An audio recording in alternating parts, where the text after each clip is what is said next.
Paz, Senhor, meus irmãos em Cristo Jesus, muito obrigado por estarem aí nesta lição hoje, a lição número 8, aqui quem vos fala, o professor Ronald, sou professor do Instituto Teológico Metanoem, onde ministramos aulas de bacharel e médio em teologia.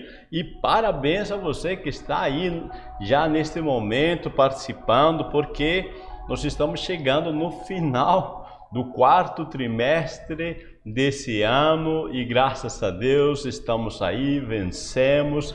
Só o fato de nós estarmos aqui neste momento, você estar aí, eu aqui, é vitória, porque nós estamos prevalecendo diante de todas as circunstâncias.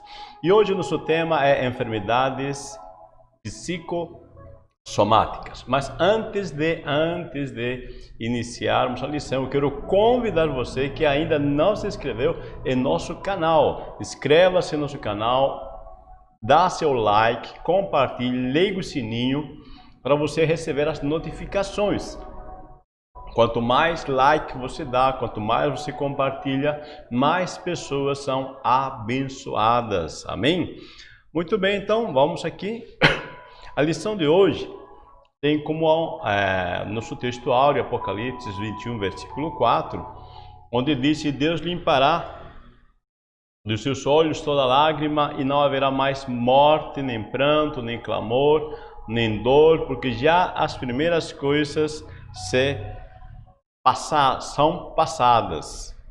Apocalipse 21, versículo 4. A verdade aplicada diz: é importante que exista uma parceria entre família e igreja para identificação, tratamento e acompanhamento dos que sofrem diferentes doenças.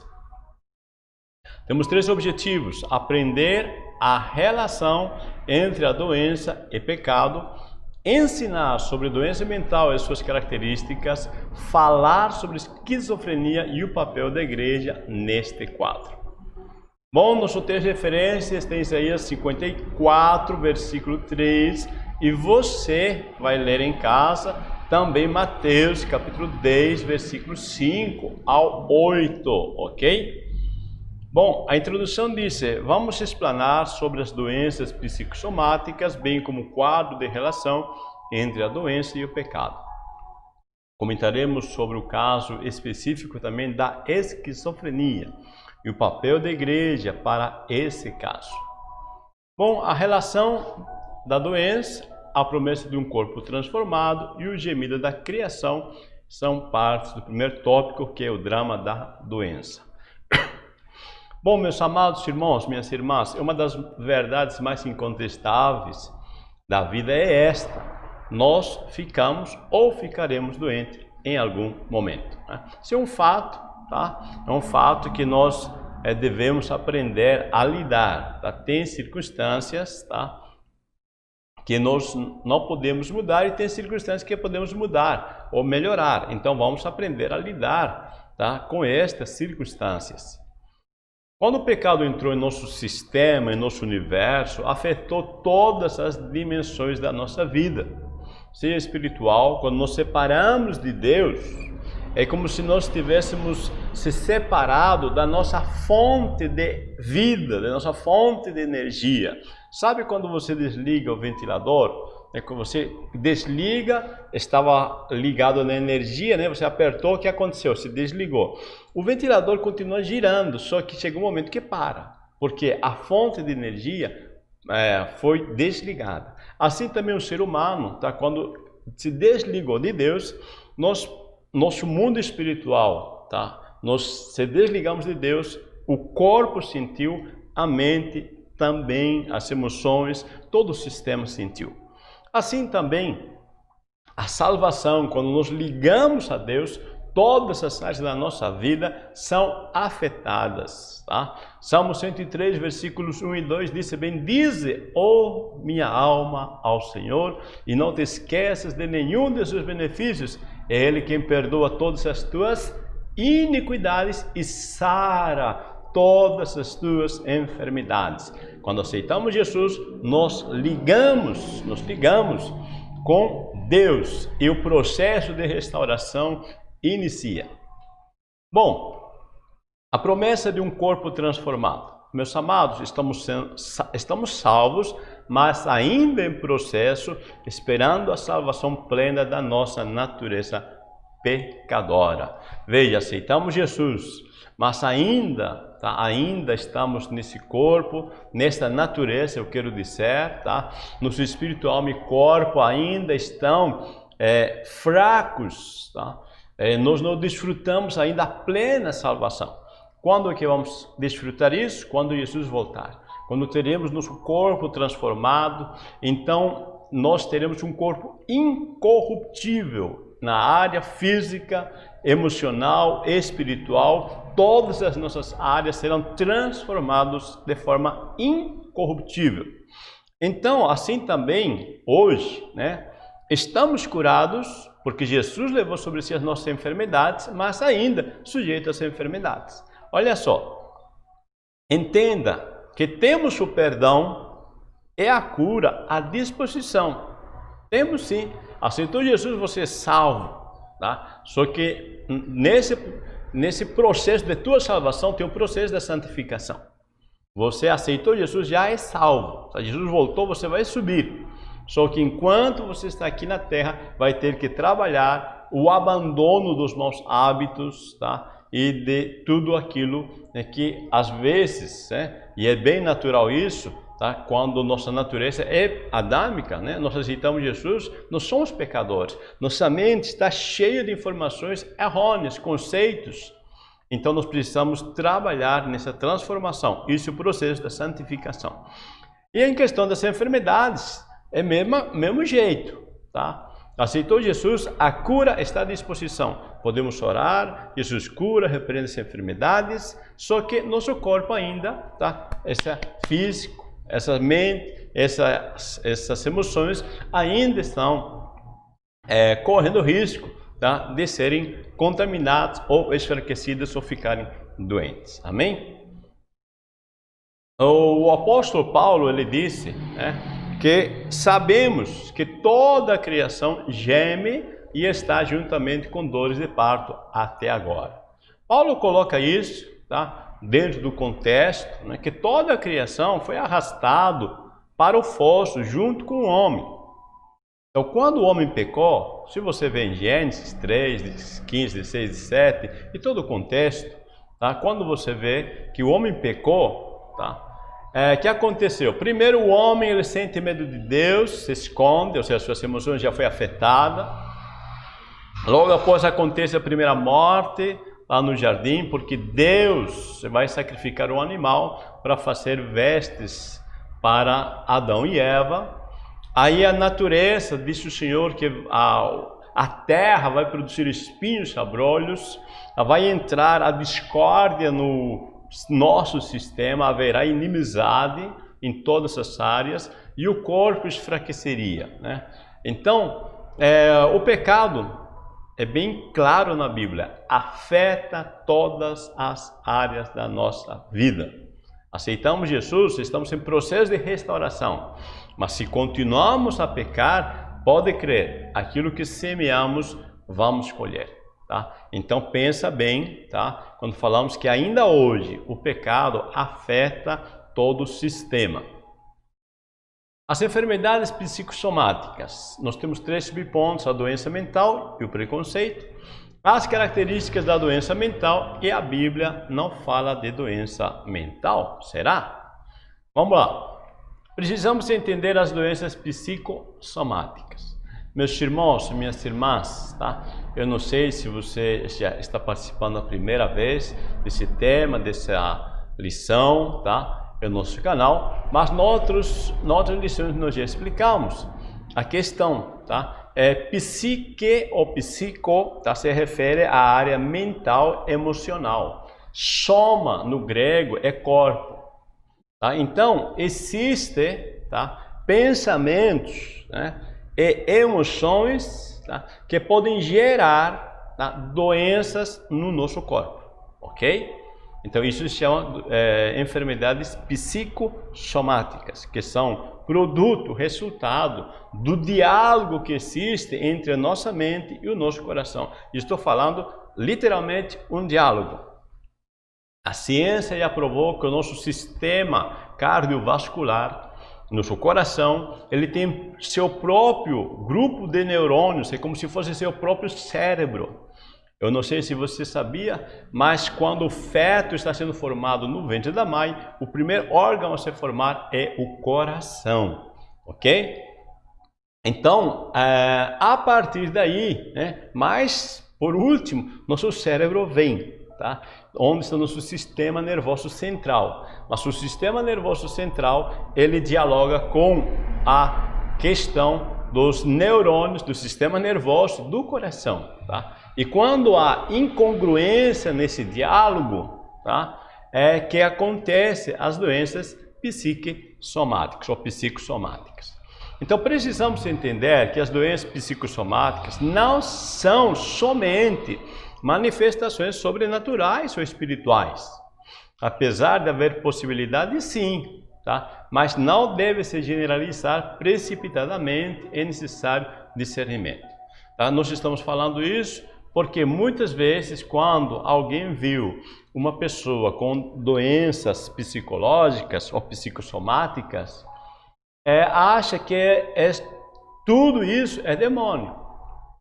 Pode ser provocado por espíritos malignos uma enfermidade? Pode sim, a Bíblia nos mostra isso. Quando Jesus expulsou o demônio de uma mulher que estava encurvada há 18 anos, saiu o espírito, a mulher foi curada, tá? Então, é possível sim, só que também é possível, tá? Que simplesmente, né, é uma questão emocional, tá? É algo, né, que gerado pela psique que está provocando uma enfermidade.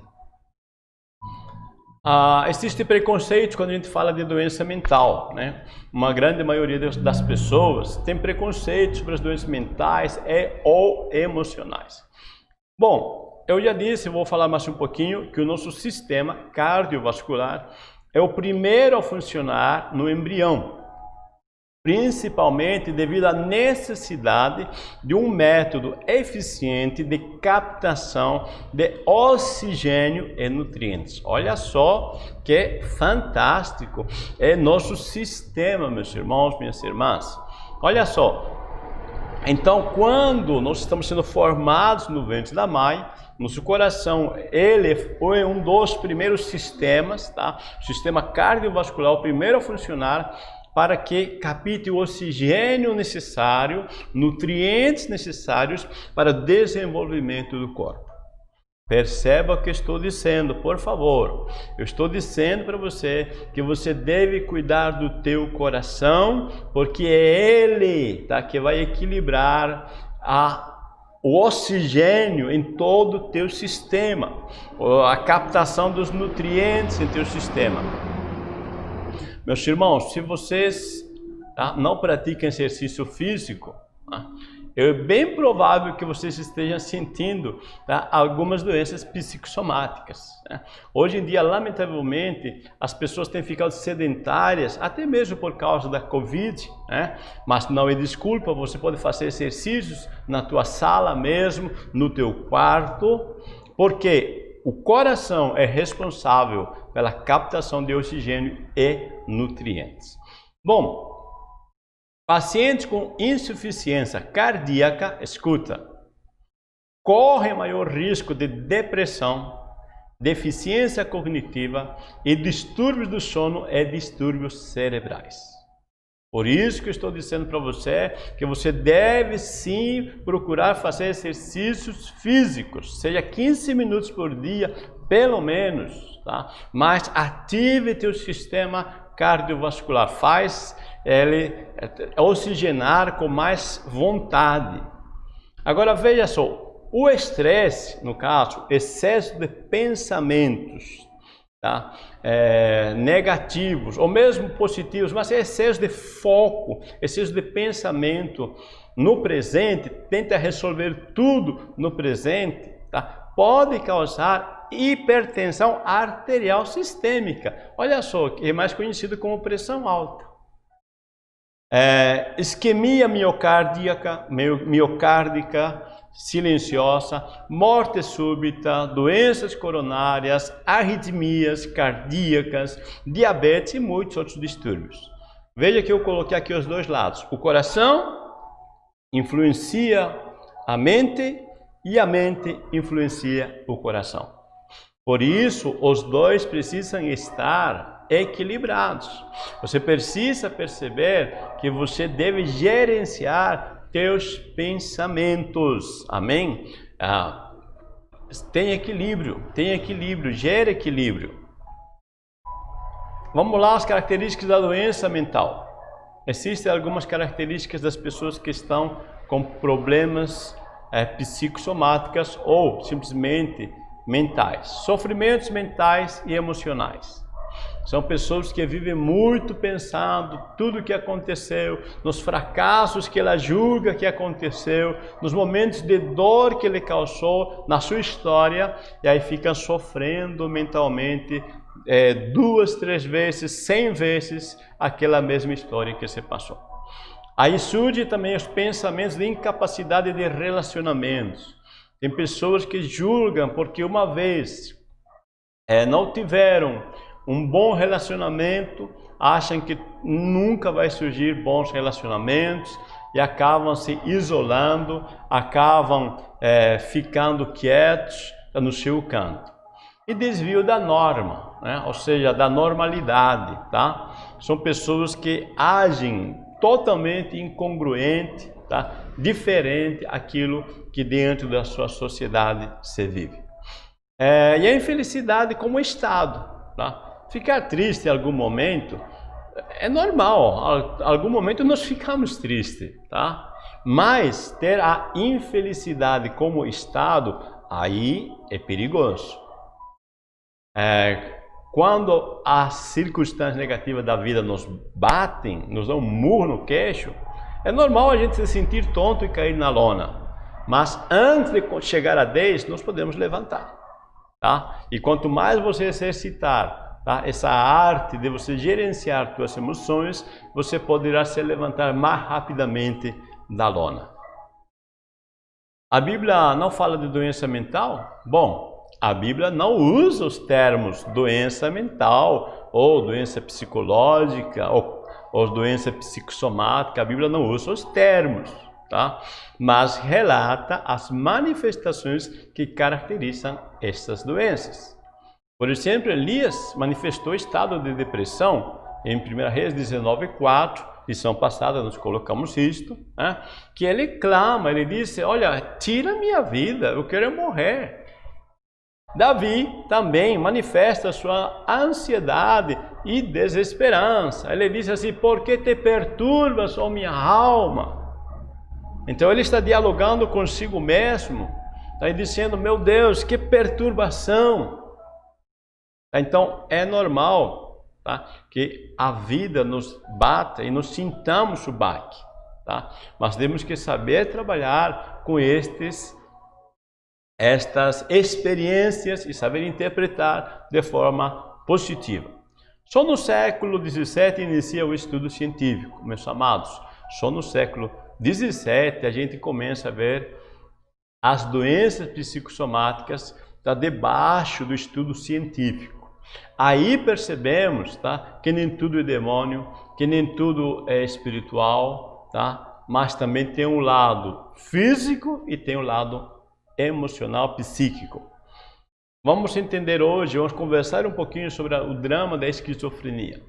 A esquizofrenia é uma das mais graves doenças mentais. Quando surge a esquizofrenia e a igreja diante da esquizofrenia. Nem todas as doenças mentais são graves e incapacitantes como a esquizofrenia. É uma pena, né? Mas tem um grande número, tá, de pessoas, né, sofrendo desse problema. Veja, de acordo com a Organização Pan-Americana de Saúde, existe no mundo 23 milhões de pessoas com essa doença. 23 milhões! E também, aliás, aqui no nosso Brasil, tem 2 milhões, tá? São 2 milhões de brasileiros que estão com esquizofrenia. Então, por isso é importante nós entendermos a doença. De modo geral, a esquizofrenia surge entre 16 a 30 anos. Até os 20, a maior probabilidade é em homens, e dos 20 aos 30, né, a maior probabilidade é entre as mulheres. A palavra esquizofrenia vem de duas palavras gregas. Esquizo, que é cindir ou dividir, tá? E phren, que é mente.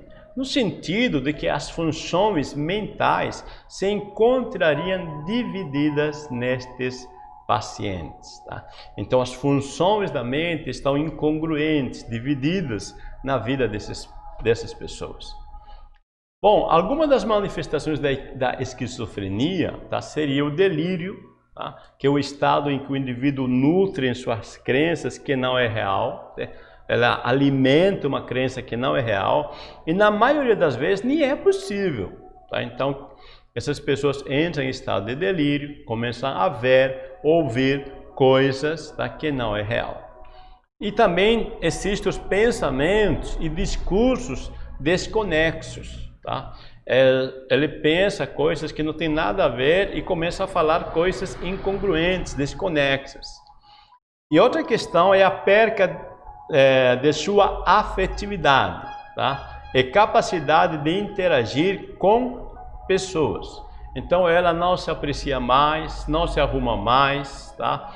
E começa também a se afastar das pessoas. Então essas são algumas das manifestações da esquizofrenia. Quando surge a esquizofrenia? Hoje sabe-se que se trata de uma doença química cerebral, olha só, decorrente de alterações em vários sistemas bioquímicos, neurotransmissores e vias neurais cerebrais. Como são interpretados os fatores da vida são os gatilhos para o início das alterações cerebrais da doença. Se são ou não são estressantes essas experiências. Como se interpreta isso? Veja, então nós temos os neurotransmissores em nosso sistema nervoso, tá? E quando eu sofro uma experiência, como interpreto essa experiência, tá? É o ponto determinante que pode alimentar, tá, esses sistemas neurotransmissores a se confundir, pode levar a se confundirem, tá, e provocar o início do processo da esquizofrenia. Então, os fatores da vida, como são interpretados esses fatores da vida, são gatilhos. Estou falando como se fosse uma arma, quando você puxa o gatilho, dispara. Assim também como interpreto as circunstâncias que estou vivendo, pode iniciar um processo da doença. Por isso é muito importante você aprender a interpretar a vida, as circunstâncias, o problema de forma positiva. E eu disse em algumas aulas, e eu quero te lembrar, todo problema gera ou tem suas oportunidades. Lembre-se que do veneno se tira o antídoto. Então, aprenda a enxergar, aprenda a compreender que todas as coisas contribuem para o bem daqueles que amam a Deus. Bom, a igreja bem orientada e consciente pode funcionar como um ponto de apoio e suporte para os pacientes, quanto para suas famílias. O ambiente eclesiástico precisa ser acolhedor e misericordioso. Estamos querendo dizer que hoje precisamos compreender que essas pessoas que estão com esses pensamentos, né, esquizofrênicos, estão doentes, tá? Precisam de apoio, ok? Bom, olha o que eu trouxe para você aqui. Eu quero que você, né, preste atenção na figura. O que é que você vê? Você está vendo uma senhora idosa ou você está vendo uma jovem? O que é que você vê? Isso é só para treinar a tua mente, a você enxergar, tá, as várias fases da vida e você optar por ver aquilo de forma positiva que você julga e interpreta. Bom, eu vou te ajudar aqui, rapidinho, tá? Veja aqui, se você está vendo uma idosa, você está vendo aqui um olho, e aqui você está vendo o narizão, o nariz grande, né? Aqui tem a boca, ok? Tá? Essa seria a senhora, né? E a jovem? A jovem, olha só a jovem aqui, tá? Aqui vem as sobrancelhas, os cílios, o nariz, tá? E o contorno do rosto dela e o queixo aqui, tá vendo? A orelha dela aqui e o chapeuzinho dela com os seus cabelos, ok? Essa é a jovem, tá bom? Só para você deixar mais claro para você, aqui está o rosto, a face da senhora, tá? E aqui a face da jovem. Então, aprenda a ver o lado bom da vida, viva o melhor que Deus tem para você. Nós aprendemos a relação entre as doenças e o pecado, ensinamos sobre a doença mental e suas características e falamos sobre esquizofrenia e o papel da igreja neste quadro. Deus te abençoe, meu irmão, abraço aos irmãos, às irmãs e tenha um excelente EBD.